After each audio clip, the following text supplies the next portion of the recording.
Did you know that there are two different types of ball handling?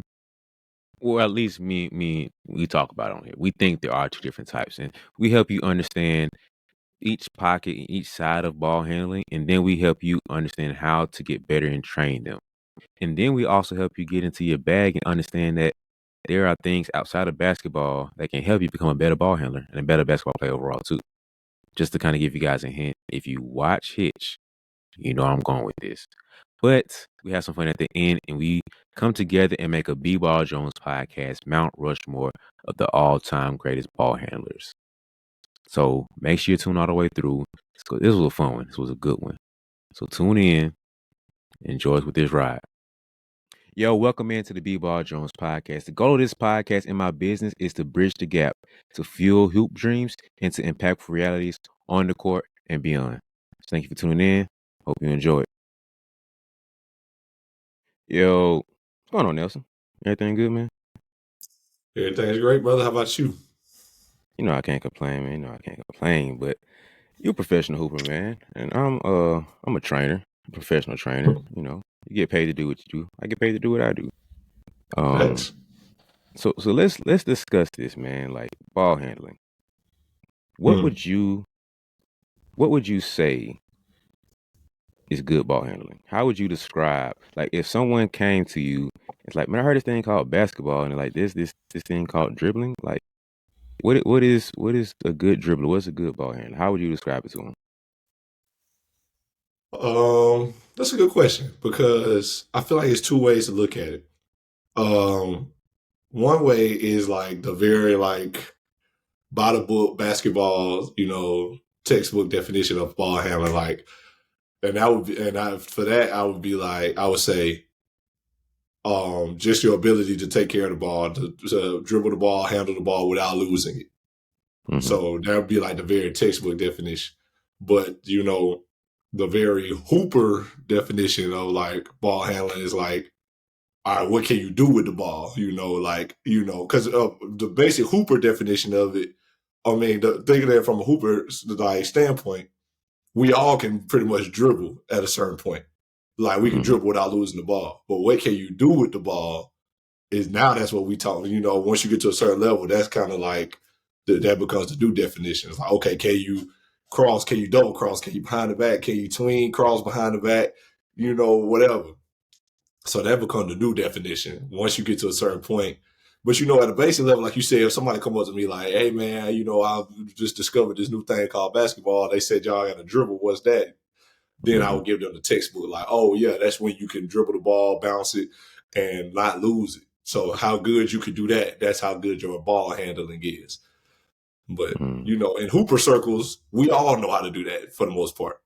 So then it becomes a little more advanced. So that's kind of how I would put You know, that's funny. That's literally what I was gonna say. So, it. so you have the basketball definition, which is basically your ability to control the ball and how well can you manage the ball. Basically, how can you protect and control the ball? That's the basketball definition.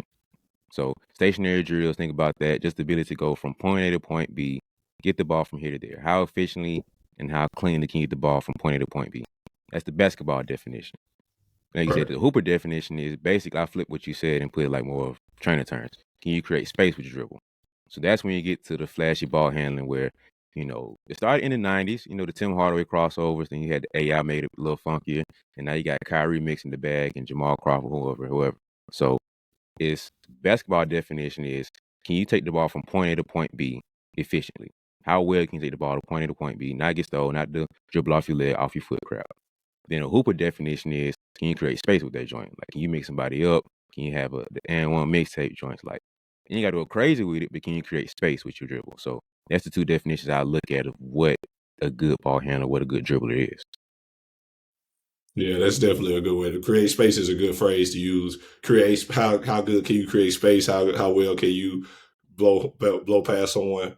How well can you use your ball handling to get a bucket or to get to where you want to be? I guess that's just what I should say. Um, I think about all the time. I got an old teammate named Grant that I played at Columbus State with, Mm-hmm. and Grant wasn't no super handles like Kyrie Irving type of guy, but he had that like shiftiness, you know what I mean? Of like Mm-hmm. he had that little burst quickness. He could like, he was one of them guys you could hesitate and then he could just boom boom and he'll be gone. Now, if me and him was to get in a foot race, he probably wouldn't beat me. But he got that little burst quickness that a lot of guards have that'll shift somebody, that'll mix somebody. So he was real good at that. And he had the creativity to be good with the handles. But I think about something he said to me a lot when I started talking about ball handling and stuff. So like we doing like ball handling drills one day in a workout, and he watching me do the dribbling, do ball, then I do the drill, and he said, "Boy, Nelson, I know you can't dance." And I was like, "What you mean you know I can't dance?" And he was like, "Just watching you dribble the ball, I just know you can't dance. You are stiff. You ain't got no kind of flow, no kind of creativity to you. Just like doing the drill, like robotic." And I said, "I mean, well, I can't Mm-hmm. dance, so so I can't argue with your logic because I can't dance." But he can Yep. dance, which is, funny because that's why he knew that. He can dance like Mm-hmm. crazy. But like I think about that often when I like get to talk having these conversations like about dribbling and stuff. It's like, guys now have that creativity factor of like, oh, like you said, it started with Tim Hardaway. Then AI threw his mix into it. And then now, it's evolved so far into now where like guys have so much data added to the game that started from such a, not basic, but like basic, form of whatever they was doing. Because, Mm-hmm. Tim Hardaway had the crossover and people, obviously people love that. And then AI, just, came in and added the long cross to it, made it even more creative. Now it's like, oh, that's the new thing. You know what I mean? Mm-hmm. So it's just funny how like ball handling can have such a, you have to have such a creative approach to it to even get to that point of having new moves and the crazy things we just seen like the Jamal Crawford and all that. The creativity to create such things is so crazy to me. Like just watching it because I know I can't do it apparently Mm-hmm. because I can't dance. So Yeah, it's funny you said that because I remember I forgot who I was training, but I was training one of my players, and I was just like, we're doing some ball handling stuff, and they just couldn't find that rhythm, and I was like, hold on, can you dance? And it was just granted it was a Caucasian kid, so there's reference with that. So I was like, man, can you dance? And they're like, nah, I can't. Yeah, I can tell because you struggling right now to hit this drill. Like we ain't doing nothing crazy. It's just simple like dribbling with a little bit of footwork mixed into it. It's just they were struggling to find that consistent rhythm. Like you hit 1, 2, 3, 1, 2, 3, 1, 2, 3, 1, 2, 3. It's like, bruh, all right, this drill is too much for you. You just can't find that rhythm. So, and I took the ball away, and I was like, hey, just two step for me. So we like, in the middle of the court, I got the ball right here. We like, come on, two step. Can you do that for me? Come on, hit it. just like the Feel like movie Hitch. I was thinking like just it's right here. Can you find this pocket right here? And they're just looking at me crazy, like, bro, I don't care. It's me and you. We right here. Two step. And I'm like, come on, stay with it. Can you do it? And after a while, it took a minute, but they finally got it. I was like, okay.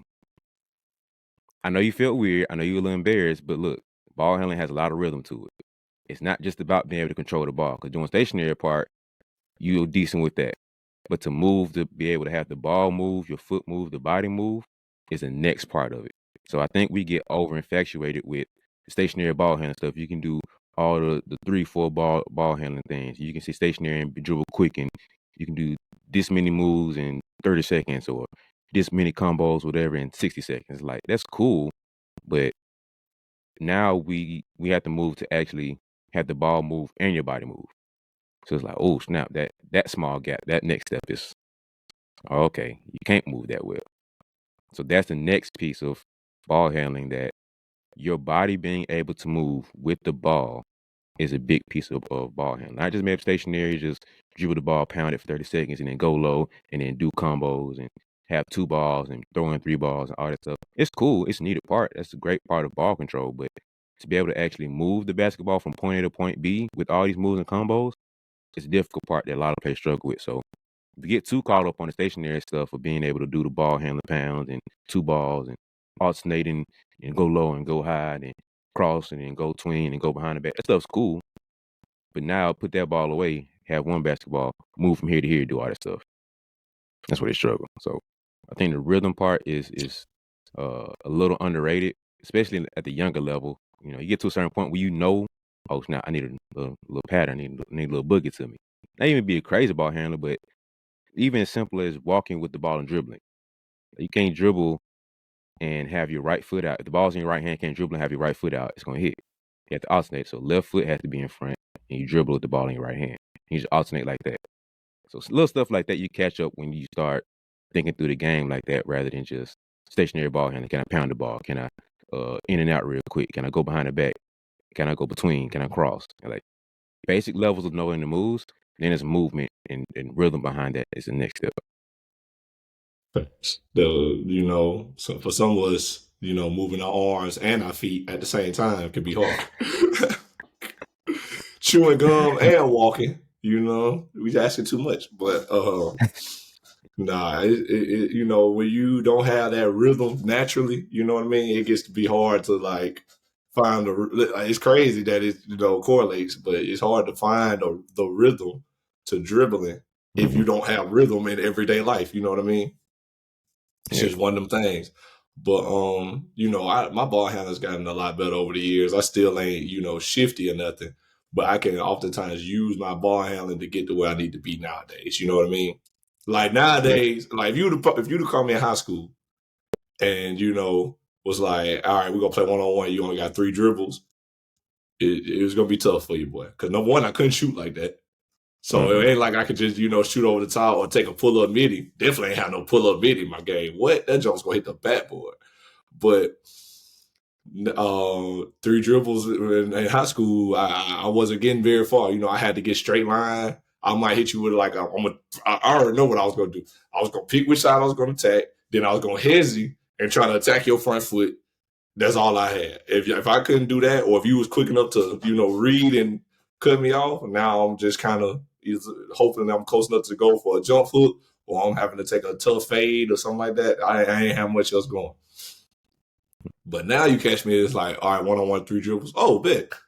I got a little something to me now, I might like I done actually got people here and there on 1-on-1, 3 dribbles. Like, because I'm good at like, I learned this from Giannis. I'm good at like controlling the ball with one hand as I like hezzy or like, I might in and out and like pick which way I want to go. And then like I can take off with one hand because my hand big enough to control the ball a little bit. It might be carrying. It might not. Nobody's ever called it.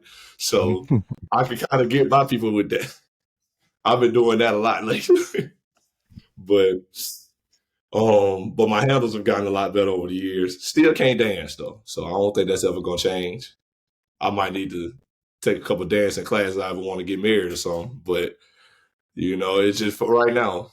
We'll stick with learning how to dribble before dribbling for right now, dancing later. But nah, it's cool to like get better at it. It's hard to get better at dribbling. Dribbling is one of the things I feel like is hardest to get better at basketball.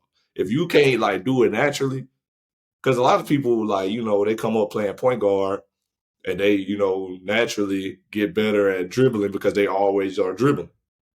And you get to be me, and you grow up and you've been 2 or 3 inches taller than everybody. They ain't really putting the ball in your hand a lot to learn how to dribble for the most part. They do that more now because the future of basketball is everybody got to dribble, everybody got to shoot. But back when I was coming up, it wasn't like that. So they weren't putting the ball in my hand, teaching me how to dribble like that. They did as a kid, when we was all learning the basics. But after a certain point, they was like, okay, you the center. So they wasn't letting me dribble like that. You know what I mean? So it was one of them things. Like, I don't blame nobody for it. I'm just saying. But, that's one of the hardest things to really improve on because it's like there's no way to improve on it other than doing it. Like, you can get better at shooting by standing in one spot, shooting, make 10, make 20, whatever you want to do, next spot. That's not hard. But dribbling, that takes some time and energy to really sit there and do the dribbling drills and go through the cones. That joint get tiring and exhausting. And then you be losing the ball, you get frustrated, but you got to do it. That's the only way you get better at it. So that's probably one of, if not the hardest aspects of basketball to really get better at? Hmm. I think dribbling is the simplest skill to do to like get better at, but I think it's the hardest as far as getting it to translate to game plus the level of energy you got to put into it. So Right. I think it's the simplest because all you need is a basketball in space. So that's why it's the simplest. Because Yeah, I see that. yeah, so it's simple, but it's definitely not easy because you you can you start off doing stationary stuff and you by yourself. And you start out doing movement stuff and it's by yourself. But now you gotta do it with pressure because now that whole time you're training, it's just you going at your own pace, you doing that like your own thing, and you can control that. But now throw you in the fire a little bit, throw you in and like you go from driving in the empty parking lot. So now I gotta put you on the street with other cars out there. It's like, okay, graduation system. Now throw you on the highway, throw you on the interstate. It's like, ooh, it's a little different now because now that pace is a lot higher to go from by yourself, empty court, to now even 1-on-1, gonna go 2-on-2. That's driving in the street. And then next level is 5-on-5 in the game. Now you in the interstate. Can you control that now? Because now you have to deal with you dealing with your defender on you. Now you have to deal with the pick and roll coming, and you have to look up for the passing options, and you have to know the play to know where the ball needs to go. So now it's not just the skill of ball handling; it's the psychological aspect of the entire game being thrown at you. So yeah, you want to hit this combo real quick, but your teammate just did a backdoor screen and out the blue because his defender was cheating, he wasn't paying attention. So now can you be able to pick that ball up at that last dribble and pass it a little bit, or be able to pick it up and hit your teammate that can hit him real quick? So there's like a psychological basketball IQ piece added into it, sprinkled in at the back end of it that we don't always account for. And I think that is why this skill is the hardest to grow from the simplest level to the most complex level. Shooting is probably it's not as simple because similar thing, like you can shoot at your own pace, your own tempo, and you're good. But now you gotta deal with the defender coming at you. Now you gotta deal with the next level of decision making. Do I shoot this shot or do I drive in or do I shoot it or do I kick it out or pass it to my next teammate, whatever. And then you have to deal with the trajectory and the angles and off the dribble versus on the dribble or shooting on the move. Like different parts of that makes it a little bit more complex. Um, but it's the next simplest skill I think is because I need the ball in the goal in the space. So at some point, catch and shoot, boom, you're good. You can rip that out. Then you mix a little more stuff here and there, but you at some point you do need to have a defender just to like get that to translate to the game quicker and easier. But um, anyway, I did want to say this. So like the creativity and movement piece of ball handling, I think that's very underrated because we do get caught up with the stationary ball handling stuff. We see people doing the 2-ball drills and stuff. We think that's cool, but the movement piece, being able to move your foot, the footwork component of ball handling is super underrated because we talk about the stationary ball handling, think that's cool, and we see players doing that stuff, but being able to move your feet and be able to move with the ball is the next piece of ball handling that I think is a little underrated. I think we don't understand that enough to where, oh snap, this dude, he might not have the moves, but the way he moves, the way his body movement is with the ball is very, simple. It's very easy. Like you talked about earlier being like a natural ball handler. I think it's just because you got exposed to it at the early part of your career, it makes it more natural or it's easy for you to progress with it. That's why I like Anthony Davis. He played point guard growing up. So when he hit this height and he's like 6'10" now, well, my body's been used to doing these things. It just had to readjust to being this height now. So him being able to do what he does, okay, the same thing, it's more natural because I've been doing it for longer versus you and other guards, especially down here, you're forced to be in that skill set of post up, have your hands high, rebound, throw it to the guard. You don't go through dribbling drills. So do you learn that skill, you learn it later on in life. So it's not as natural as somebody who like me who's been doing that. Like, oh, you point guard. Oh, you shooting guard. All right, cool. Go dribble. All right, cool. Versus you're 4, you're a 5. Go dribble. Do what? How long? Because I don't want to do that. I don't want to turn over the ball, bro. So let me dribble and hand it to him. But so it's the movement and all that stuff becomes easier because you had the ball in your hands for longer. So it's like if I gave you an instrument to play, I taught you notes and stuff. Learning another instrument won't be as hard because you got the basic. You have a certain knowledge and foundation of music and of the skill of music. Versus now, if I try to do that jump, I'm struggling because I don't know how to play any of that stuff. But I can take skill aspects that I learned from basketball, translate it over there. So I think for you, it's just that movement piece became more difficult because you didn't have a certain foundation back in the day to build on that made it less natural for you to learn that. But the movement piece and the body movement is an underrated piece of ball handling. I feel like. Yeah, definitely. You know, you learn that the more you work on it, like, oh, my body is just as important as like thinking through the move. Like I can visualize what I want to do, but my body won't let me type stuff. You know what I Yeah. mean? It's one of those things. And I remember back in high school, man, I I don't blame my high school coach. But I think about it, when I think about like where I could have been dribbling wise, I remember there was this play my senior year. I got a long rebound, like the rebound bounced long, and I ran it down. I'm finna push it because, like, obviously, if we run, we finna have numbers because it was a long rebound. But I ran it down, got it, and it's like I'm about to go down the sideline where like our bench is, and my head coach, oh, and I stopped right next to him. He said, "Get the ball up." He stopped the whole thing. He said, "Get the ball up." I'm like, man, I could have pushed the ball down the court, man. I ain't trying to run the offense, you know. Mhm. I couldn't dribble that good. Like, maybe you was at a point, but it's like, man, you could have let me push the ball down the court. You know what I mean? Like, it was a long rebound. We just gonna have numbers, so everybody just had to run. But Yeah. I remember when I got to JUCO, I got a little more confident in my handles, and my coach had a little more leeway, gave me a little more leeway. I used to do, I didn't do this all the time. But I used to tell them, hey, whenever we got down to like the last 2 or 3 minutes and we were losing, like we was behind, let's say we was down 5, 6 points with like 2 or 3 minutes left. I used to tell my guys, especially like if we had any kind of time, I used to be like, hey, come here. If I get the rebound, run. Just run. Because we got to score. Push. Like, Mhm. Vaughn, you can come get next to me and I'll hand it to you.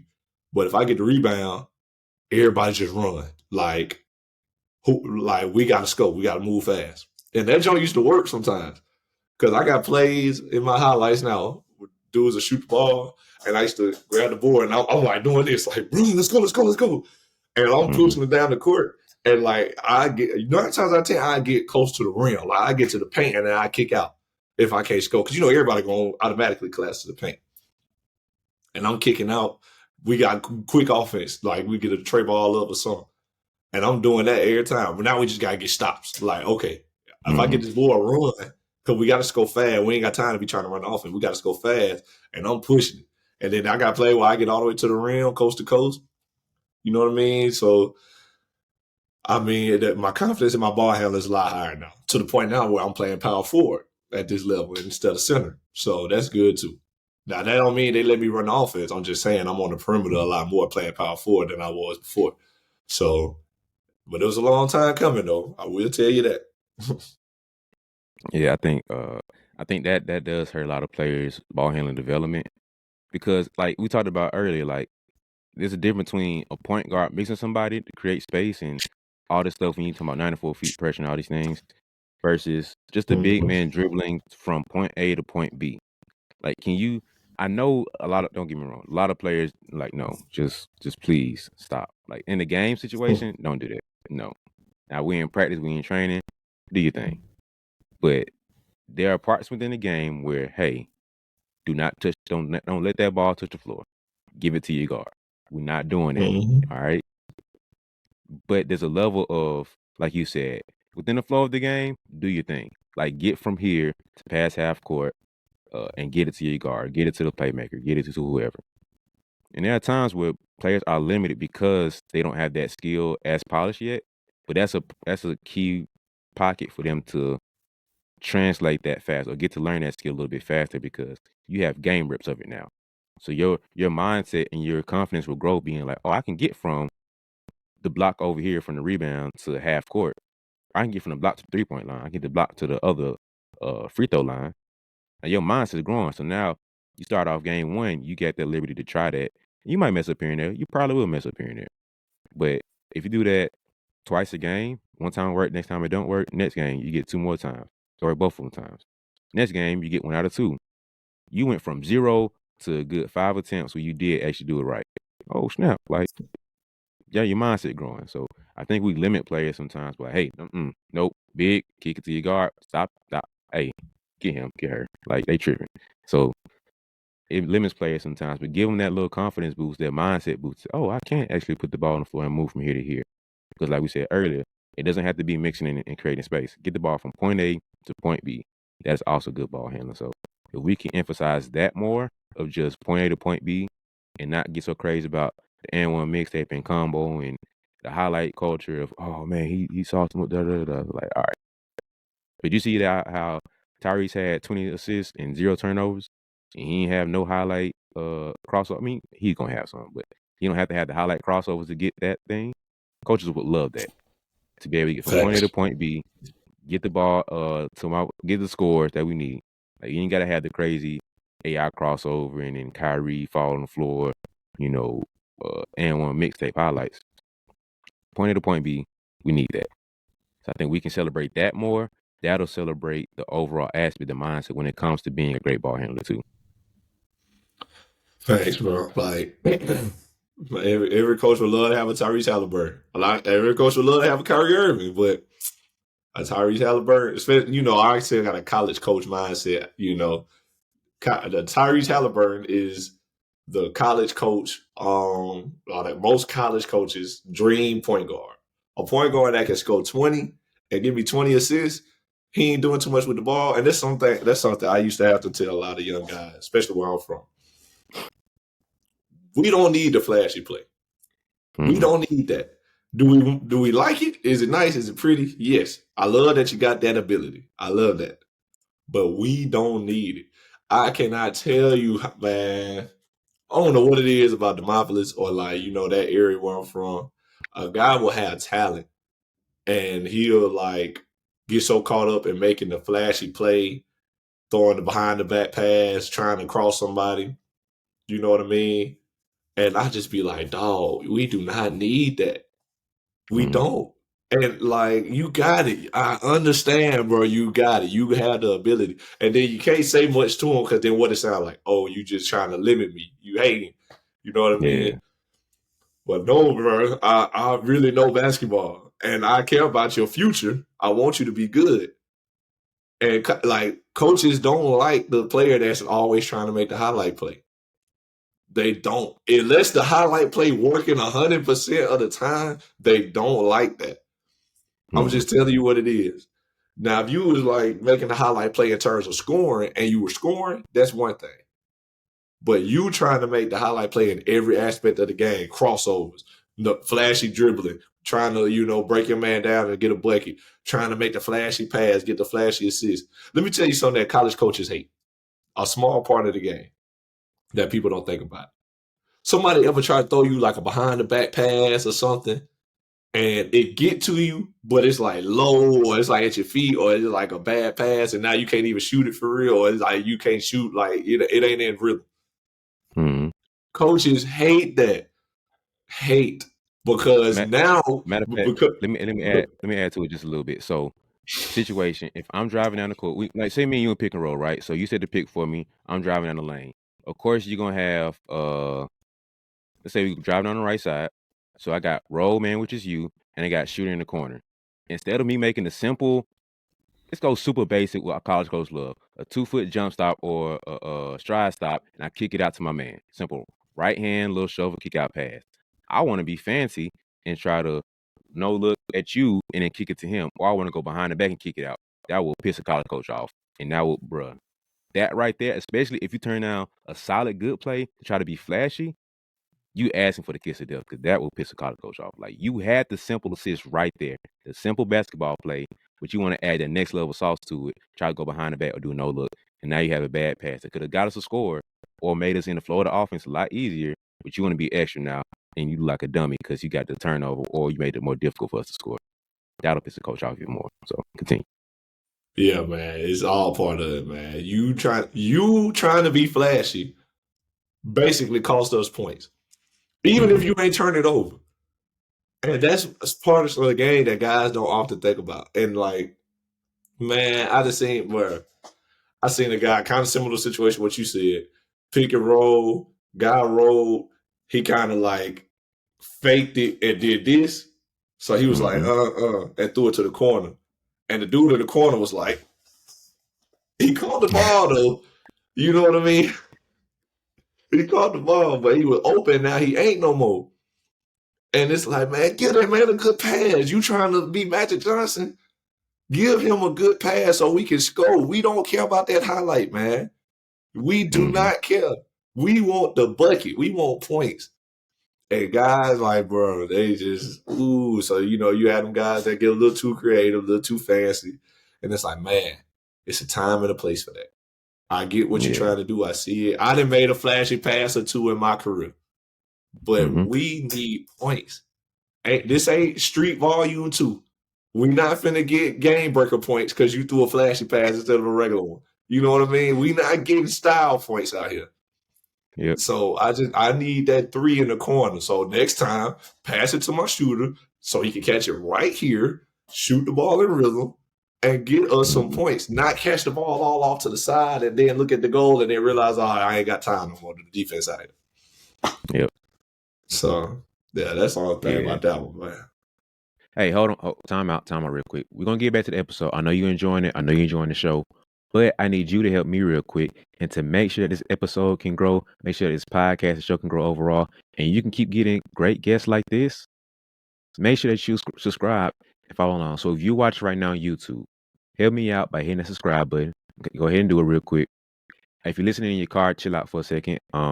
If you're on Apple or on Spotify, just like when you get a moment, hit the follow button, but not right now while you're driving. If you're working out or something, or you're chilling in your room, then go ahead and subscribe with me. Like, help me help you, okay?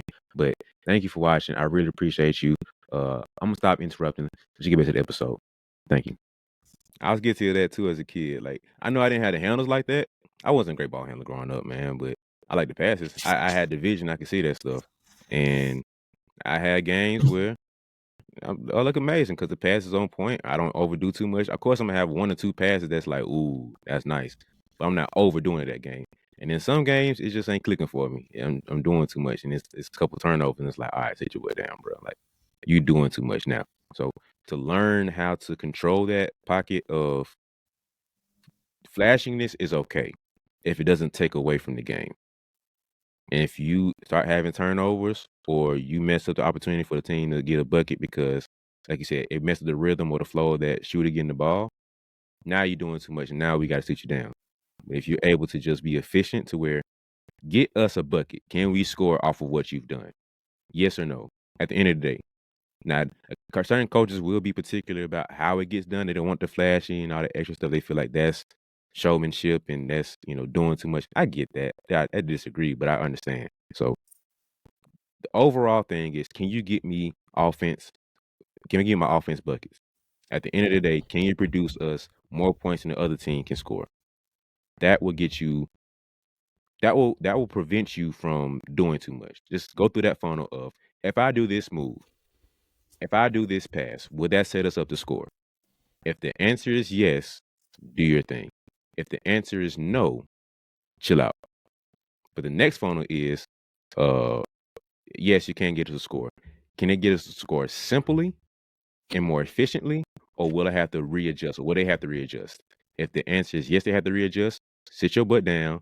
If it's very simple and it's able to get us efficient points, go ahead and do your thing. So now, whether that is you crossing somebody up and it's a highlight play, or doing no look pass, and that's because sometimes no look is somewhat necessary.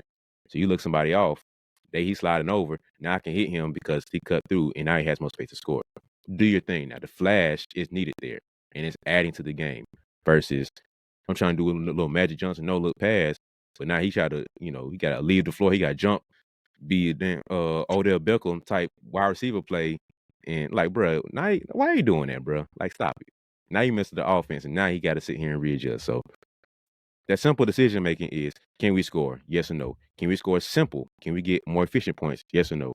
If you go through that decision tree and you can like look through your highlights and look through your film and say yes, no, yes, no. Now you can understand why college coach will say yes or no to your game because buckets and now simple efficient buckets. That's the problem of good players to great players to you ain't on the same type stuff. That's we need buckets, man. Like you said, we need points, not style points. And if I ever become a Mm-hmm. coach, I will make sure I throw that in there. Like that's gonna be one of my coaching sayings. Like I need points, not style points. They're not putting style points on the scoreboard, unfortunately. So I need this kick out to the corner to be a good pass, or I need you to hit the roll man, and it need to be in the pocket so he can score. I can't tell you how many. Oh my god, I can't tell you how many times I've been the pick and roller, and somebody hit me with a bad pass, and I just got to catch it. And then don't let you not catch it, and it like tips your hand or something. Now it's like, man, hit your hand, you got to catch it. It's like, bro, you just threw the ball behind me, and I'm rolling to the goal. I'm not ready to turn around to catch the ball. I'm trying to score. Oh my god, I used to make my guards like, hey, Yeah. this need to be a better pass. I'm not taking the blame. I promise you on that. Mm-hmm. Once I got to a certain point in my career, I'm like, nah, I've been doing this a long time. I know how to play. I know how to roll. And I'll tell you if I didn't catch it. You know what I'm saying? Like I'm like, oh man, I got to catch it. That's even more of the reason I can tell you when you need to throw a better pass. I will take accountability for my mistakes. But I'm also gonna make sure Mm-hmm. you take accountability for yours. So this need to be a better pass. Mm-hmm. Man, I wasn't going for that one. Hey, pass the ball better on this roll. Like Yeah. bro, this is my bread and butter. I need these pick and rolls. This is where I get off at. This is my play. You know what I mean? Hell So yeah. I need you to make this happen. You know what I'm saying? So Mm-hmm. let's pick it up. All right. But Yeah, yeah, I'm man. a stickler for passes, bro. Like I grade when I look at my game, I grade myself on like we talked about, like how easy was it for you to score? Okay, now we kind of shifted from ball handling now, but as a passer, from the ball hitting your hands, how easy was it to score? The time from the ball hitting your hands to the ball going to the goal, how easy was it for you to score? How efficient was it for you to score? If I pass the ball and it's a little below your pocket, like a waist level shot, I'm not a big fan of that. If it's right there in your chest, if that's where you want the ball, all right, cool. If you want it right here, right your chest or your pocket, cool. I give like I have a box, so like from shoulder to waist. If we're in the torso area of a pass, I'm good because a good player can score off of that. If it's outside of that, that's a bad pass, basically. Now we'll like when you start knowing your players, know where they like the ball. Now it gets a little more nitpicky of that stuff. Like LeBron is amazing with that jump, bro. Like he says he knows what players' tendencies are. Like he knows a player will like it on the right side versus left side. He knows they like it low or high. He knows a player can't get it this way or that way. So he like so detailed and meticulous with like Ray needs the ball right here at his waist. That's where he shoots the best. So I'm just gonna pass the ball right there at his waist. He knows uh uh Austin Reeves is like he needs the ball right here at his chest because that just flows better for him. So he's gonna make sure it's okay. Him in the corner, I'm gonna hit the ball there. And I'm like, bro, the fact he does that so detailed, I'm just like, bro, that's amazing. Like, not the only does he know who they are in that split second, he hits them there, and it's on point, on target, and he gets style points. Like he gets a couple style points in there too. So it's a no look he thread the needle between them and he hit them right there where it needs to be. I'm like, bro, how did you? Not only did you hit them on point, on target, but you hit them specifically how they wanted and how they needed it. That's the next level pass, and I just like be geeking over. I'm like, bro, that was beautiful. Yeah. I'd be geeking over that stuff, man. This was just beautiful. Hey, boy, I love stuff like that too. To this day, and people gonna say, people gonna say whatever. To this day, I know we was talking about ball handling, but now we kind of on pass, so I got to throw this in. To this day, the best in-game pass I've ever seen I know what you're finna in say. my man, you know what I'm gonna say. The best in-game pass I've ever seen, LeBron James, the fake pass one hand this way, threw the ball to Kevin Love like this. Dunk. Best in-game pass I ever seen. I don't care what nobody say. You can show me all the Magic Johnson highlights you want to. You can show me all the he's you want. But that LeBron James pass, because the way he did it with one hand effortlessly, I want you, anybody that can palm a basketball, first off, I want you to take a basketball and I want you to just do that and see if you can throw the ball good enough and accurate enough and hard enough that it get to somebody next to the rim. Because think about this on the NBA court too now. So don't stand at your high school 3-point line and just throw the ball to the paint. I want you to stand where an NBA 3 is, throw the ball sidearm like this, and see if you can get it to the goal. That's the most impressive part about it. Because that ball, a normal person can't even throw that ball there. It won't even reach Kevin Love. It would have like bounced or something. Now, if he would have threw a bounce pass, that'd have been one thing. But for him to throw a dart to him, sidearm, not looking like this, I don't care what nobody say, dog. You show me the white chocolate elbow pass. Of course, you know that's a classic. The Magic Johnsons. You know what I mean? Give me that LeBron. Man, I gotta Just disagree, because of bro. I the know what you. I, I go understand. ahead. If I could pound the ball, I'm not trying to. Okay, let me clarify this first off. I'm not an NBA player, so y'all can try to roast me, kill me, whatever. I don't care. If I can pound the basketball, I feel like I can make that play. So maybe that's why I'm not as gassed on it, because I feel like I could do that. If I could pound the basketball and give me enough strength, I can make that play. The passes that trip me, the white chocolate joint, that's crazy. Like the elbow, the fact that it hits your bone, it hits your joint, and it was an accurate pass. He did that twice in the game. Like he didn't plan it. He just like, let me just boom, and it was on point. I'm like, yo, Yeah, that's impressive. Obviously, yeah. what? Chelsea Gray, she threw that joint behind the back and it literally dropped right here. Like 3/4 court, or almost full court. Like, what? Magic Johnson with that full court bounce pass, that joint hit one time off the ground and it hit right here in the pocket. I love that too. Bro, that's crazy. Like, that stuff blows my mind. Like, the stuff, it's like the thread and needle stuff sometimes, or like, I think the distance of it and the accuracy of it makes it crazy. Like, it's one thing to throw like the Kevin Love overhead joint. I know it's difficult, but the fact you do that 10 times in the game takes away from it some. Not to diminish him, but it kind of takes away a little bit of the difficulty. Or like the full court, chest pass. But the fact that you do that joint behind the back, like people can't throw behind the back from A to B, like I'm talking about elbow to elbow. You did that joint, spur of the moment, you grabbed the ball, looked, whipped it, boom, lay. You Magic Johnson dribbling, he's like, okay, whip that joint. One dribble, hit the pocket, lay. That's tough. Like Yeah. that stuff for me, I'm just like, you made something so extreme look so simple. And now people are just like, all right, you won. Whatever award, you just won that joint. Nah, yeah. I tried that Magic Johnson full court bounce pad one time in practice, like in high school. It did not bounce once, and it was a turnover. Exactly. But I'm just saying, man, that LeBron pad was. When I remember when I saw it, I was like, "Oh my god, what?" Uh, uh, like, and then he walked off when he did it like this. I was like, "Oh my god, that it's just so cold, bro." Because I'm like, that's not supposed to go through. That pass is not supposed to go through. Two people went for that fake because he did it with one hand. That's what made it so, like two people went for it, and that's how K Love get wide open.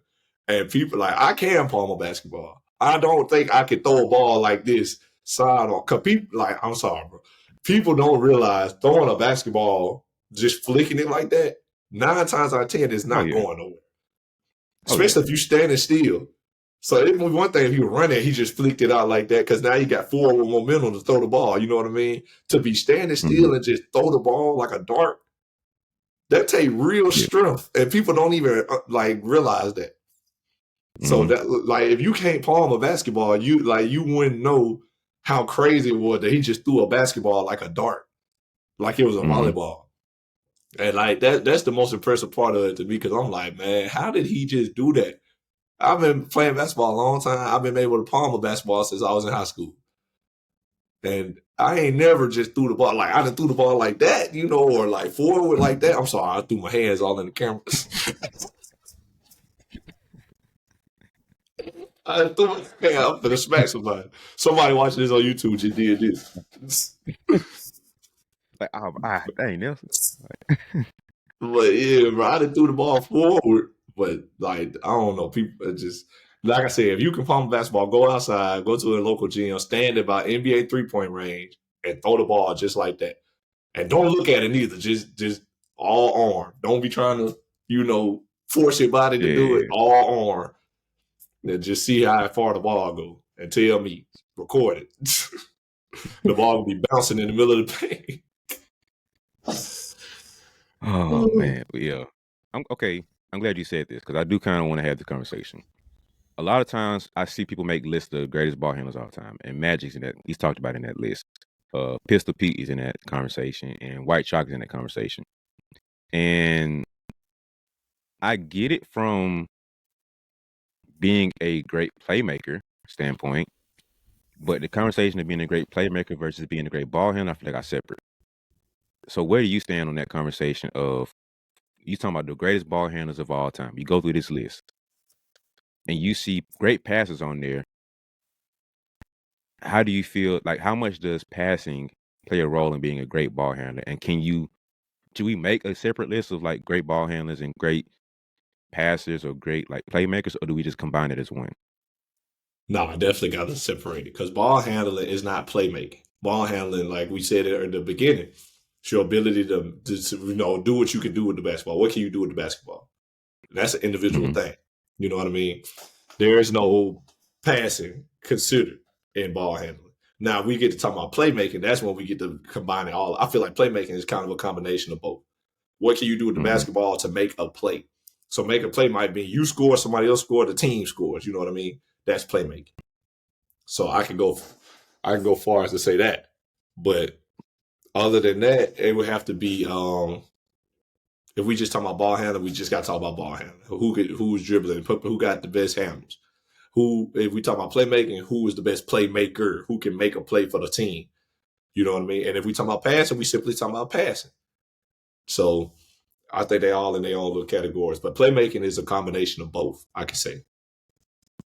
Okay, yeah, I agree, man, because I see this list and not to knock Magic, but his handles really weren't all that. Like No. he was in the 80s. He was one-handed. Where was the left hand? It didn't exist because in the 80s everybody had one hand. That's why Zeke was such a great ball handler at that time because he had left and right. And then like Zeke, he's one of the most all-time slept-on players. He's top 20 all time, but we don't mention him. That's another conversation for today. We've touched on that before. Maybe we need to make an episode about that. Just glorifying Zeke because that man needs his flowers. But I love Magic, but he was not a great ball handler. In the essence of point A to point B, yes. But we have point A to point B Joker, left and right. We have players now that same caliber, same category of ball handler, plus they can go left hand. So that automatically drops Magic down. Love White Chocolate. He did have some razzle dazzle, don't get me wrong, but most of his stuff was more passing or more playmaking than just ball handling. So he drops a couple points for me. And who was the other person? Pistol Pete. Pistol Pete. He was ahead of his time with the handles. It was. But it's still when I see people talk about him and they bring up his ball handling, they're throwing in passing highlights. Nobody talks about Kyrie's passing. Nobody talks about Jamal Crawford's passing, AI's passing. We're talking about ball handling. You see somebody getting crossed up, you see somebody fall on the floor, you see them creating space. I understand it's a different time, but even Isaiah Thomas, he was in the era of point A to point B. That's what the point guard's role was. But he still has some bops here and there that, how you looking silly. So I understand Pistol Pete was 70s and Isaiah was 80s, but he was still with that. That's still the framework of point guard controls the floor. We don't care about your scoring. We don't care about all the extra stuff. Get from point A to point B, create the offense, create the flow, be a playmaker. So I think we have to stop lumping in a great passer and a great playmaker with the ball handler because that's two different conversations. And I don't mean to diminish anybody else's legacy or anything, but that's different conversation. We can't say uh the greatest passing quarterbacks, but start mentioning how a quarterback's running the ball. Like that's two different conversations. We're not talking about the greatest running quarterbacks versus the greatest dual quarterbacks versus the greatest pocket passing quarterbacks. Three different categories. Now, if somebody hitting all three, cool. But let's talk about passing quarterbacks, and you can't mention their running style. That's not the same conversation. So when we're talking about passing versus ball handling versus playmaking, different conversations. So let's isolate ball handling and let's talk about that. Not to knock Magic, not to knock Pistol, and not to knock white chocolate. They did have a level of ball handling, which you'll mention later, like we talked about earlier. But I can't support them being all-time greatest ball handlers. And you mentioned in the passing. That's not the same conversation we're having. So that's why I feel like we have to be smart about like, yeah, he was a great passer. Yeah, he was able to he had some box, but like comparing his caliber of ball handling to what we're talking about the other players, it's not the same. So I did want to like talk about that and touch on that because we did mention passing and it got to that point, but I think there's a difference between being a great ball handler, a great playmaker, and a great passer. Yeah, definitely. That's definitely like everything you said. I agree with. Just because they are separate, they separate categories. You know what I mean? Like, we get it. Like that's like if we put up best handles highlight video, and then we start seeing like the LeBron pass. You know what I mean? Or the Magic Johnson bounce pass. You know what I mean? It's like that's not handles. That's not what we're looking Mm-hmm. for. So, I definitely agree with you, man. Like, guys like Magic Johnson, we get to talk about passing and playmaking. They the GOATs, you know what I mean? But we get to talk about ball handling, handles, moves, stuff like that. Guys like, he one of them guys that probably we not gonna talk about as much. So as much as I love Mm-hmm. Magic Johnson, one of my favorite all time players, he's just not gonna be in that in the number when we get to talk about that. So that's part of it. But that's we got to do that. If we're gonna separate, categories, he can't be in both just because. You know what I mean? So, Mm-hmm. but just this is just how it is. Yeah, man. So let's have this talk, man. Let's run through a Mount Rushmore of the all-time greatest ball handlers. Okay. So Mount Rushmore. So we'd get four, right? Yeah. Do you want to do 4 or you want to do top 5? No, I like the Mount Rushmore just because All right. that sounds better. So All right. we gonna Mount make one Rushmore. together, or we gonna have my Mount Rushmore, your Mount Rushmore. I'll let you pick. It don't matter to me. Let's do it together. We'll collaborate on. We'll collaborate on. All right. Cool. Yeah, we never done it before. Let's do that one. All right.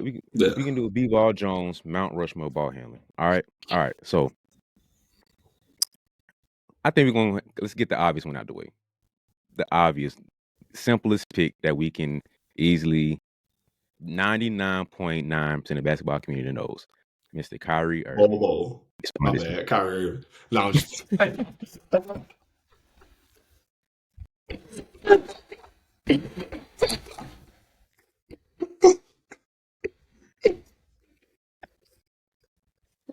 Yo, that's Bobo. stupid. Bobo. We went on the same page. My bad. I thought we was going Bobo. Um, I was gonna say Kyrie him Irving. later. We're gonna say him later. Yeah, Boy, for you sure, for stupid sure. for that. When you come on hyping it up, I was like, I gotta get him right. Oh man, I got you. That's a good one, bro. That was a good one. Whew. Thank you. But yeah, I think he's honorable mention, man. I think he's 4 or 5 somewhere in that conversation. Yeah, you might first name off the list, possibly. That's all right. Yeah, that's a tough one. But all right. So Kyrie Irving, we all know Kyrie Irving. this He obviously. he's on there. He George Washington on the Mount Rushmore. Yeah, that's like this. Yeah, no said. We know. Remember the Hall of Fame jump by Peyton Manning. Hall of 2 Fame, seconds too yes. long. 2 seconds too long, bro. Kyrie Irving. I thought we mentioned it like the next. We knew Kyrie's number 1. Like let's go 2 through 3. I mean 2 through 4 now. So Yeah. all right, Kyrie. Clearly, the next nominator got to be the one and only Allen Iverson. The proprietor of the crossover. People still saying getting AI right now today. So we got to throw AI up there next to Kyrie. So because someone would say Kyrie is AI 2.0. So we got to throw the AI in there. So he's gonna be second face on the Mount Rushmore. I will say this. First off, I do agree he's going to be on the list. But there's a level of Kyrie doesn't have a deep bag. I mean, not Kyrie. AI doesn't have a deep bag. And I would agree. Like AI had the long crossover, and then he morphed to the push cross, and he had like a solid 4 moves he would do. But I think that adds to the level of greatness of his handles because you knew he was going to do 1, 2, or 3, but nobody stopped 1, 2, or 3. So And then the fact that he patented a move and it's named the Allen Iverson crossover. That's a level of impact within ball handling within itself that you can't. Even if he doesn't have the deepest bag, he patented his own move, trademarked that joint. Now it's registered with the government of basketball aficionados of the Allen Iverson move. So when you get to that point in your ball handling, like a move is named after you, and nobody can stop that joint, you deserve to be in the Hall of Fame of basketball hoopers. So that's why Kyrie will be on that list. I know people try to knock him for that, but I'm like, I hear what you're saying, but who stopped him? Okay, thank you. Next. So Speaking of people Tim, getting a move named after him, do we go Jamal Crawford on the next night? You know, since you said it, I just had to, you know, people still talking about the Jamal Crawford behind the back hop step or double behind the back hop step. That junk's still crazy to this day. see So do we get into the tougher conversation because there's a lot of different directions we can go with this. right. He's definitely in the. Let me see. Let me get write a little list. So he's definitely in the conversation. Okay, we cannot leave him outside the conversation. He's on this list of being mentioned. Yeah. But since you said, I was thinking another player. Let's go older school. Tim Hardaway. I was He also got the thinking about Hardaway Tim crossover. Hardaway. So he has to be in the conversation because he has a move named after him, and he's patenting that joint. So Yeah. Timmy walked so AI could crawl. I mean, he crawled so AI could walk. There you go. Technically, he carried, but another conversation. But But yeah. Tim Hardaway started, so AI was like, I can do that, but just instead of this box, I'm getting a camera. Instead of being right here, I'll make it here. That's all AI already did. But you don't have this without Isaiah Thomas and Tim Hardaway, but AI can go to here. And then went from there. Now Kyrie just like It's all out the box. everywhere. Ain't no box Ain't for no Kyrie, box. bro. It's that man is on a flat earth. Facts. Yeah, that was a terrible one. I But like that. I like. but okay. What we talked about originally with ball handling being two categories. We can't have a conversation about the all-time greatest guys and not have some of the point A to point B guys. Like they might not be the flashiest, not be the most razzle dazzle, but we can't have this list without mentioning someone like a Chris Paul. And I think Chris Paul has to be on this list because he's one of the guys who's elite in both. He would give you the space creation and give you the highlights and the mixtapes, but then sit down and be a traditional point guard at the exact same time. So I think Chris Paul has to be third on this list because he's both. He's one of the rare people who are on both lists. He's top 4, top 5, top 3, and both sides of this. Where he can give you the and one mixtape highlights, and you can go through his Rolodex of ankle breaking moves.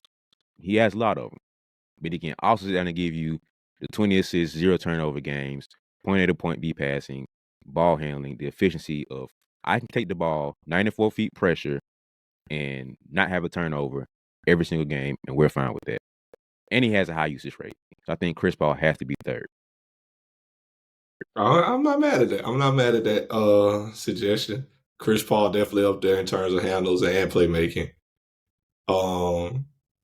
I just don't see in my mind a whole lot of times Chris Paul really like broke somebody down, stuff like that. I do remember that time at OKC, he had like went front tween, spin move and got to the goal and laid it up, and then he was like, "Hey man, take me out, bro." You remember that play? That was the first one that Yeah. come to mind. I feel like that's very like recency bias though, because the New Orleans Chris Paul, I'm sure had a lot more highlights than that, and Clippers Chris Mm-hmm. Paul for that matter. But it's one of the things. I'm not mad at the suggestion though.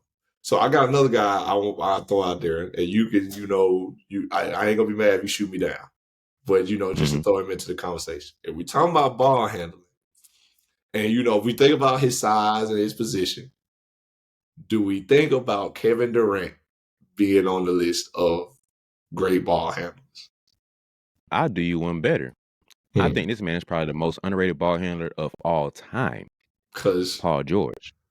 Ooh, man. If we was just, Bro, because he be bro, crossing people, he be killing folks. bro, bro. Paul George is the most slept on ball handler of all time. This man is like 6'10", 6'11", has a bag like a 6'2" guard, moves like a 6'2" guard, but he's 6'11". He's smoother than KD. He has the body. Like, bro, what can Paul George not do with the basketball? Exactly. That man can do anything and everything. He give you what you want. I'm not even gonna give you time to lie about it because Paul George can do that. So for him to be that, for him Facts to be that though. size and have that level of handle, you have to be mentioned in the conversation. Like I love KD, but I'll take Paul George one notch above him because it's smoother. Like remember talking the movement earlier, he's smoother with it, and I think he has a better bag where he's like, what is a Paul George move? I honestly don't know if he has like a move. He's in that Kyrie realm of he just has a bag. He just has Just got handles. a bag. Like he just bop bop bop bop bop, cross you up, bucket, cross you up, lay, cross you up, assist. So Paul George is, I don't know if I put him top 4 all time, but I will sit here and I will fight anybody on this man is probably the most underrated ball handler all time. Being his size too, come on, man. Like people his size don't move like that, don't have the bag. So Paul George probably the most under. I'll take him one notch above KD.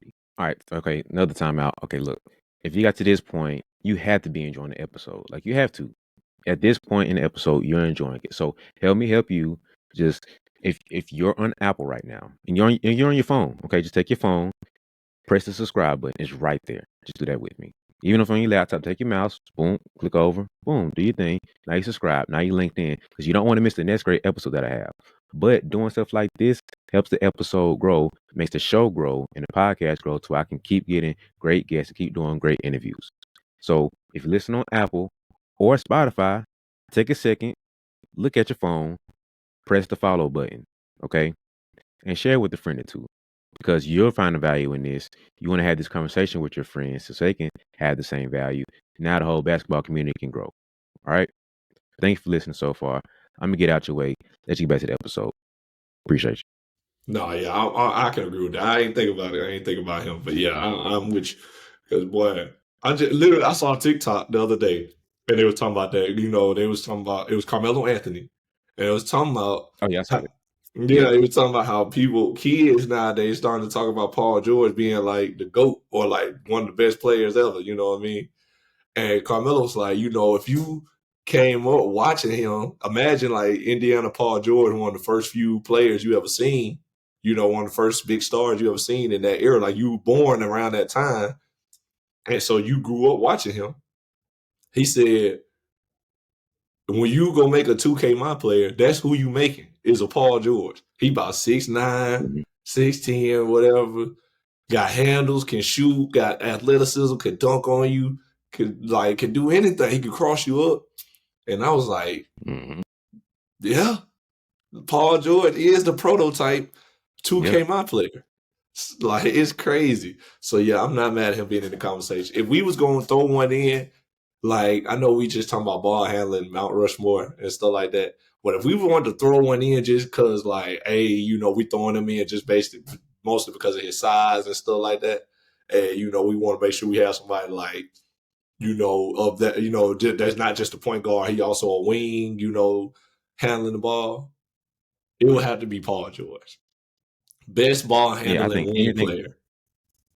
yeah, anybody outside the guards, he has to be number one. Like I think Jason Tatum is of that same caliber of a Paul George. He's cut from that same cloth of the 2K ideal player you like to have. Right. He's cut from that same cloth. Melo, he's up there, but he doesn't have the athleticism and the handles like a Paul George. Yeah. LeBron, no, I love LeBron. He has the look and the frame of what you want, but the skill of what he has isn't at on that same level or the same class as a PG. Kawhi, Nah. he's up there, but he don't have the bag and the smoothness of a Paul George. So I think, man, him, Paul George, KD, and Tatum are probably the ideal wings of we're talking about all time guys. Pip is in that class too, but he just lacks the skill level of these guys now. So modern Yeah. day wings, those three are the ideal picture of what you want to have when you're talking about your wings. Yeah, I'm with you on that. They definitely got everything. That's the main thing. They have everything. They can shoot, they can dribble, they can cross up, they can step back, they can left to right, right to left, finish with either hand, they can dunk on you. They got everything. You know what I mean? And like, Mhm. when we get to talking about who's better at certain things and point to one category, that's one thing. Some guys are so good at one thing that it makes them not. You don't necessarily like Shaq. So good at being Shaq, he don't need to be able to shoot a three. Basically, is my most simplest way to put it. So like we get to, so I don't want Yeah. nobody to be like, oh, y'all saying Paul George and them better than LeBron. No, LeBron was so good at other things, he didn't need the handles and the skill set that they got, but they had it. So if we talking about ball handling, I definitely think Paul George got a right to be on in the conversation. So like I don't know if we put him on there just yet, but we'll say Paul George in the maybe pile. KD, I threw KD out at first, Hmm. but Paul George definitely a notch above him. So we're gonna go Paul George in the maybe pile. Yeah. So all right. So we So sit with solidified. It Tim remained Hardaway. Kyrie and AI. Yeah, for sure. So like on the actual Mount Rushmore, we got Kyrie, AI, and did you agree with CP? Yeah, CP deserved to be in the conversation. Do you? All Oh, right, is cool. he So the third CP is gonna be face? third. Yeah. I can go with CP. Yeah, CP third on the list is okay. All right, cool. So Kyrie, AI, and CP is our solidified list right now. In the maybe pile, we got Jamal Crawford, Tim Hardaway, and Paul George. Okay. I got a name, Ooh, and I don't know if it's somewhat of a recency bias. James Harden. ooh. Hey, let me tell you something. The James Harden step back. Houston James Harden. I would say, and people, I know this ain't the conversation we had. The best scorer I've ever seen. And I think about it all the time. Like Mhm. that play where he crossed up Pat Bell and gave him the picnic table legs that people be talking about. When he crossed up Pat Bell and his knees went in like this, and then he still tried to recover and he took the step back Trey ball. Man, man, B. I think about that play like it's a nightmare. I think about that play often. Like, dang, he really did that to Pat Bell. Like, And then Pat Bell was a good defender. So that make it even crazy. yeah. It's like, oh my God, he just did that to Pat Bell? Goodness. Like, and then the play where he stepped back the whole Golden State Warriors team and he shot over Draymond and Clay and they fouled him. He get the 4-point play and he stood up and said, hey, hey, I ain't mad at it. I ain't mad. I love James Gay. That Houston Rockets. I ain't gonna lie. I tried to emulate James ball handling for a little while. Like the quick tweens that he was doing. I used to be trying to do that so A lot of bad. players did.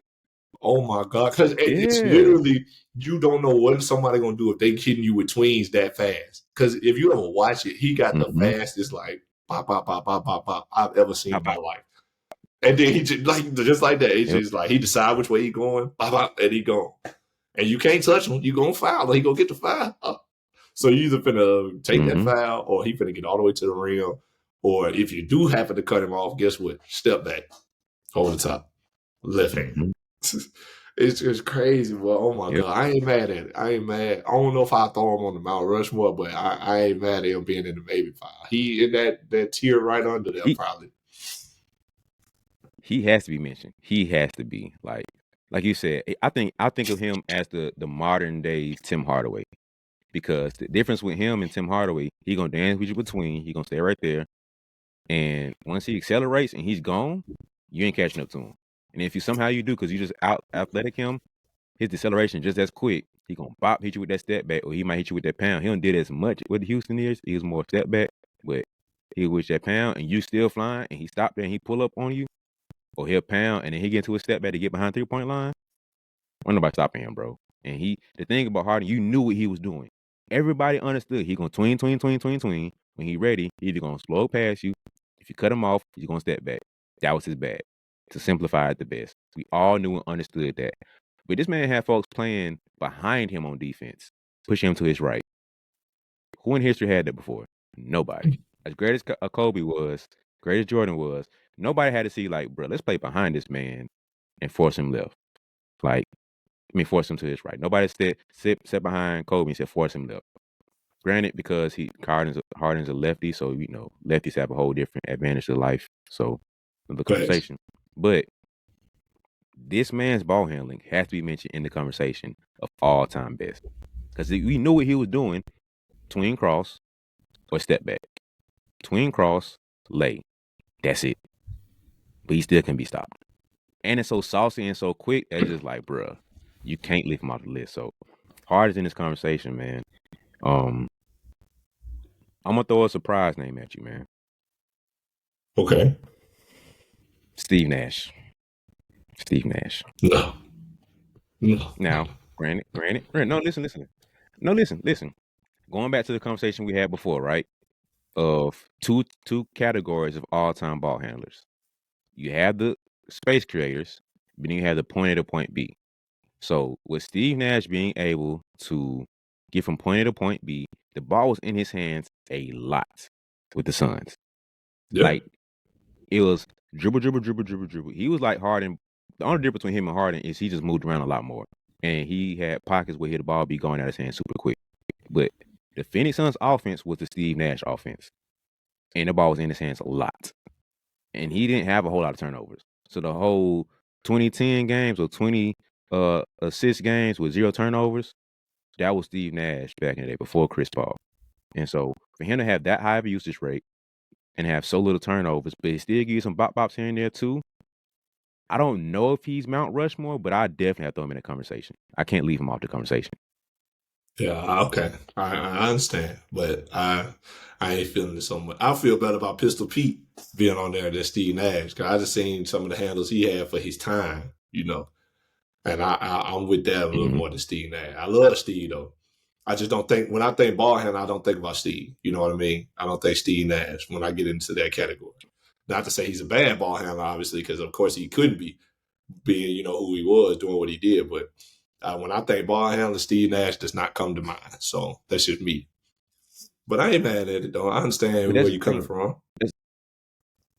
But that's the thing too, because when you think ball handler, we think of the Kyries, the Kemba Walkers, the AIs, the players who are sitting here breaking ankles. James Harden, we're thinking about that half of it. But we forget there's a whole other side of getting from point A to point B and not being able to fund the ball, having turnovers, especially when it just added a 94 feet component to it. You have players who will cross people up in the open court. If we're talking about just one-on-one situation, players will live and die by that all day. They'll eat you up. But inbound the ball, put Pat Bev, what's your boy name with the Pelicans? Alvarado, put him right there. Put Avery Bradley right there. Drew Holiday right there. Turnover. That's a whole other component of ball handling. That's college ball handling. So one half of the list is going to be pro ball handling. The other half is college ball handling. A lot of these players can come out here and one-on-one you all day, put them in that college press, 94 feet, they turn the ball over. They don't know how to handle that. Steve Nash can handle that joint. And he gives you one-on-one too if he really wanted to. So that's why I have to throw him in that conversation. Will he be on the list? I don't know.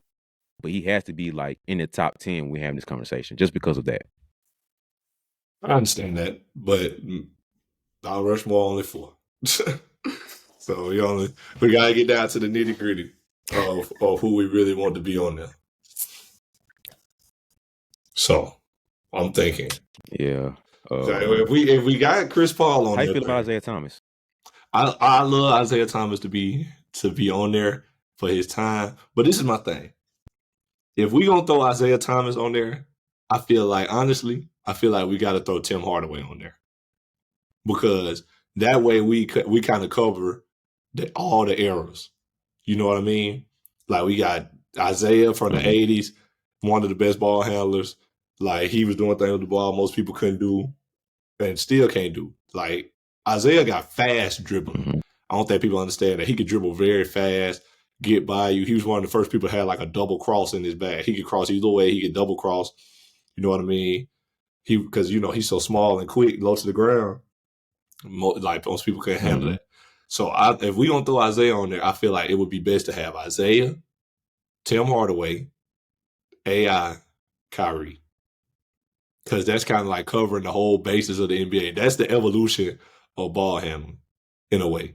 Isaiah from them 80s, Tim Hardaway in the 90s, into AI in the 90s, 2000s, to Kyrie, who is like the prototype best ball handler now. You know what I mean? So Mm-hmm. if we're going to throw Isaiah on there, I'll feel better replacing Chris Paul with Tim Hardaway. But that's just me. I feel what you're saying.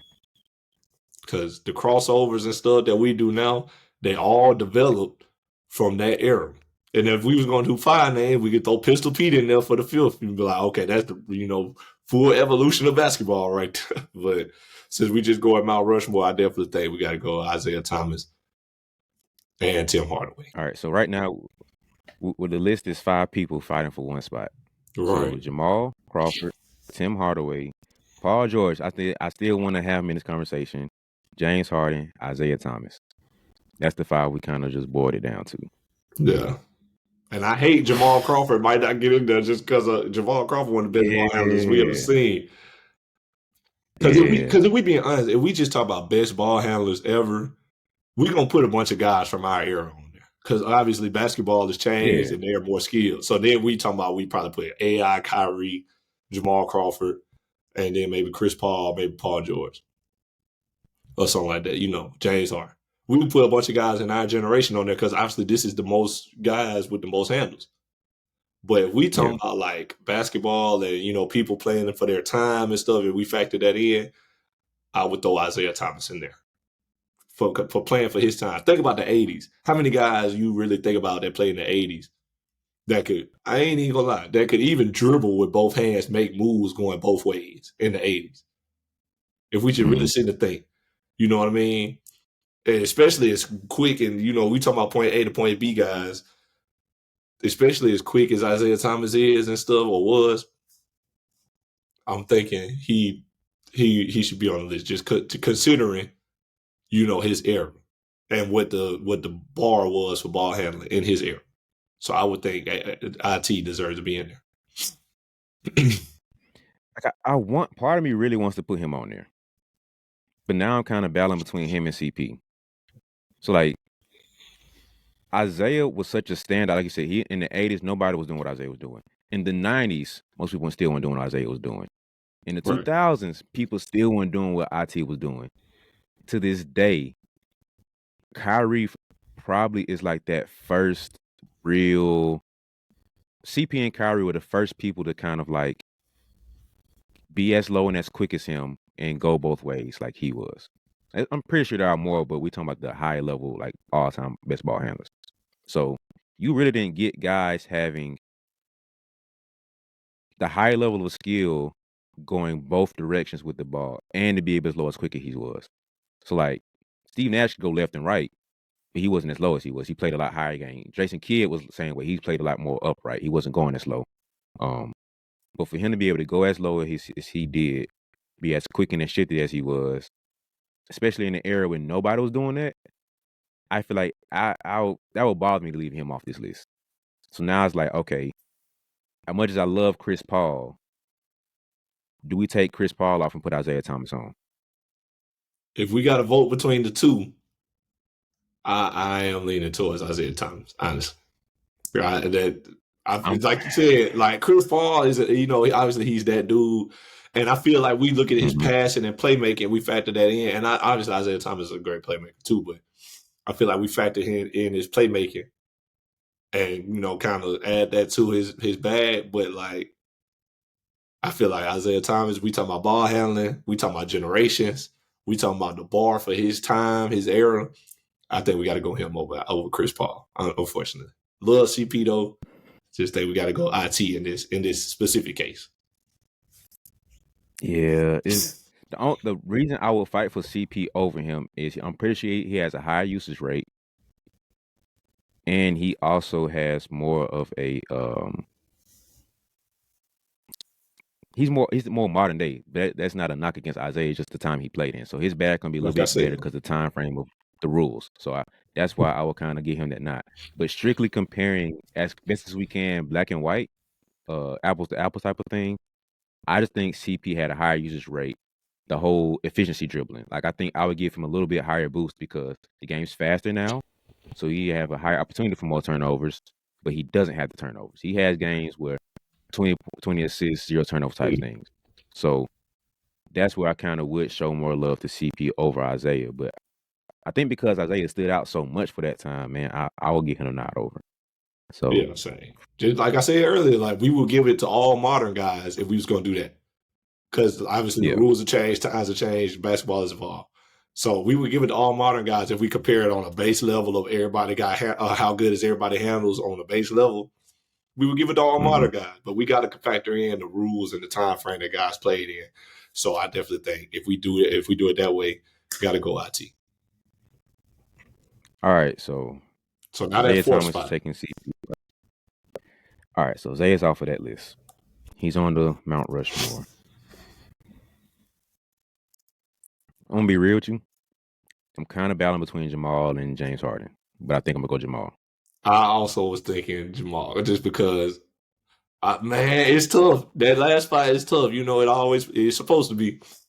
But the fact that Jamal Crawford has a move named after him, number one, that people still trying to do and can't do to this day. Mm-hmm. The fact that Jamal didn't have the usage rate that these other guys have.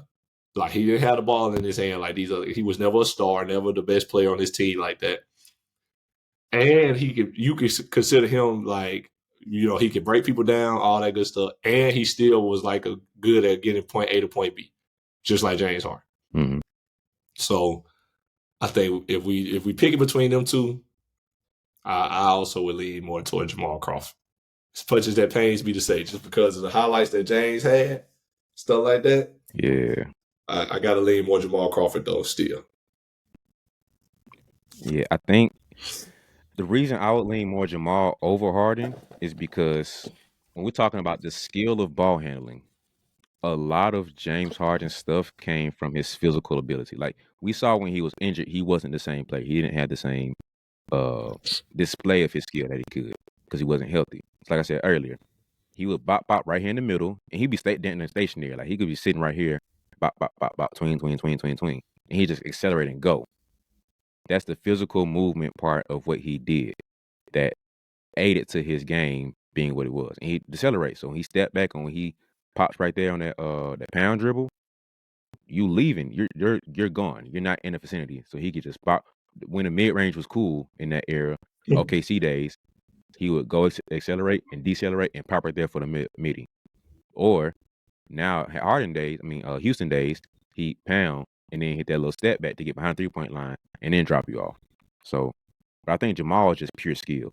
Like he doesn't have the physical attributes. He just knew how to move very well, but he didn't have like anything to his game that was based off his physicality. Granted, he was 6'5", but James Harden 6'5", different body builds. But if we're talking purely ball handling, man, I think I would probably give Jamal that nod. I'm not trying to bash Harden for his physical attributes that added to his ball handling because I can't. That's dumb to do. But I think I will go Jamal over Harden just because, man, he was like you said, nobody can do what Jamal's doing at all. Like it's no one. If the man retired 10 years ago, we still wouldn't be able to see anybody do what he did. Like, let me say it like this: in 10 more years, I still don't think we'll see anybody doing what Jamal Crawford's doing or did. So that's why I feel like he has to be on that list, man. Like he's just so unique that we won't see another Jamal Crawford, and if we do, they won't be as good. So I got to go Jamal. yeah, same. I would say Jamal just mainly because he ain't gonna have the ball in his hand as much as a James Harden, and the fact that he's still in the conversation with the guys that have the ball in their hands all the time, because he really the only like. I guess you would kind of consider Jamal Crawford a role player. He's really the only role player we even threw on the list. Everybody else all stars. Tim Hardaway was an all star, so yeah, he probably Paul George, James Harden. he the only non all star on the list. So Mhm. I believe he deserved it simply because of that. Just because he ain't gonna have the ball in his hand as much as these other guys, and he's still in the conversation. That lets you know how great his handles really was. That lets you know how much he could really do with the ball. He got his own move, all that great stuff. So yeah, Mhm. I Jamal Crawford takes spot number 4 on the Mount Rushmore. It's a tough list, man. It's Because tough. we're leaving off Chris Paul. We're leaving off Tim Hardaway, James Harden. You know what's funny? Hmm. Kemba Walker's nowhere to be found. Even though for an era, he was like one of them guys. Oh yeah, definitely. But I ain't now, mad at that too. yeah. Like I mentioned him for a pocket, but like I can't throw him all time, man. Like he didn't have enough of About impact. a dominance.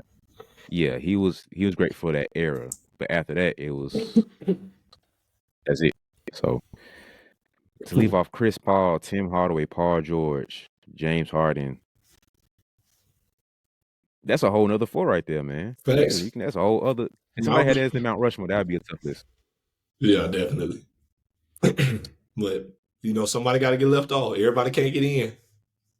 Everybody cannot get in. Yeah, that's a tough list, man. So I think we just did a great job with this Mount Rushmore of all-time ball handlers, man. So yeah, that's our list, man.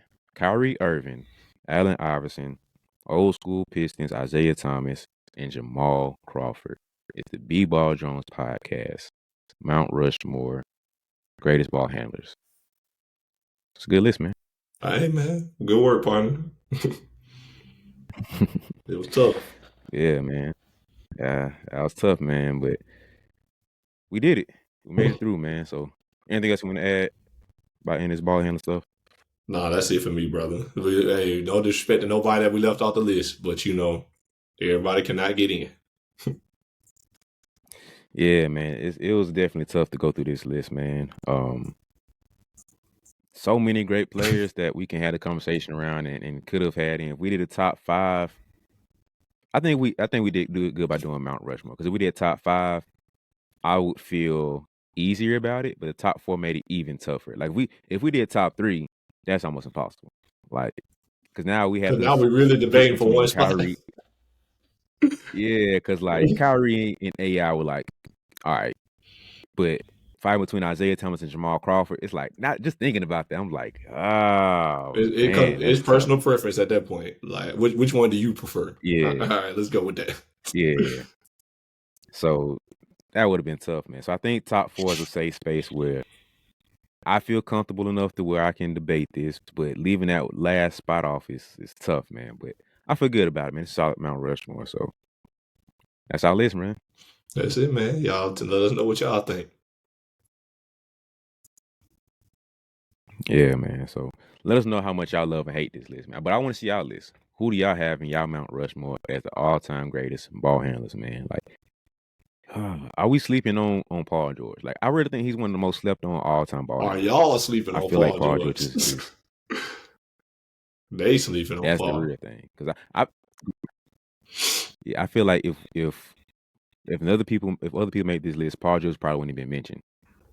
Like, it would have been CP, Tim Hardaway, James Harden, and then maybe Kimball would have made the list instead of Paul George. But I think Paul George has to be in the conversation because being that height, that size, with that smoothness and effortless of skill he has to be mentioned, man. He's all time. He's probably top 10. I'll say he's top 10 all time ball handlers. I think I would have to sit down and think about it a little bit more. But right now I feel comfortable saying he's top 10 all time greatest ball handlers. So if y'all like it, if y'all agree, let us know. If you disagree, let us know. Comment below. If you want to follow my boy on social media, let him know. Be like, hey, you wildin', bro. I don't know what you're talking about. That list is crazy. Hit him up on Instagram. Hit him up on Twitter, Facebook, TikTok, all that good stuff, man. It's gonna be down below.